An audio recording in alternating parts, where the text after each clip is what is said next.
accomplished it, and as far as I was concerned, that was the biggest accomplishment. Almost as big as becoming mayor, because it was so self-satisfying.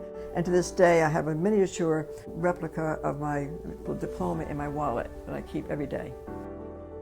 This particular year, we went down to Florida, and I fell in love with this magic city. It was a far different city then, of course, than what we see today. It was still a magic city, and I'd never seen anything so beautiful in my life. And it was a short time after that that I was introduced, actually, to my now husband. This was Labor Day of 1953. I remember it very well. And we went out on a date and went to Key Biscayne. And we went down the beach. It was a very nice party. It was beach time, and it was still September, a lovely time of the year. And of all things, he broke out this ukulele. And he sang. I thought, oh my goodness, I've never had anyone play a ukulele and sing to me before. Fell in love at the moment, right then and there. But he was going to be called up momentarily into the Army. So he said, let's get married. And I said, I had no hesitation in my mind that this was the one. I knew that. At the age of 21, I was very sure. And now we're back from the Army, and I said, and my husband enrolled in University of Miami Law School. I said, well, I'll go to school now too, and I'll start my higher education. And that's what I did. I enrolled at the University of Miami. We started to have our family in 1957. So after a year's time, it dropped out. So our lives went on, and we raised 4 children. I decided to get into politics. And as a first-time run, I ran for the City Commission in 1979. And lo and behold, I won. I really was surprised. And believe it or not, I was elected to a 2-year term. 1981, I ran for re-election. I was elected in 85. Got one. This time I won a 4-year seat. Imagine that.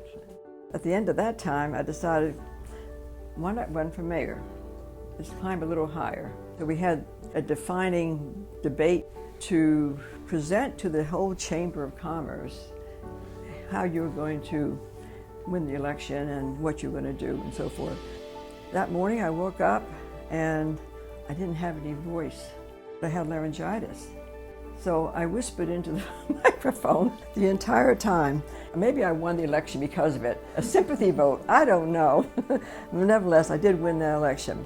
So I was propelled in 1985 into the mayor's seat, and I was just thrilled to death, but also realizing there was a specter on the horizon for me, because we had been building up to us doing something for that Biltmore Hotel.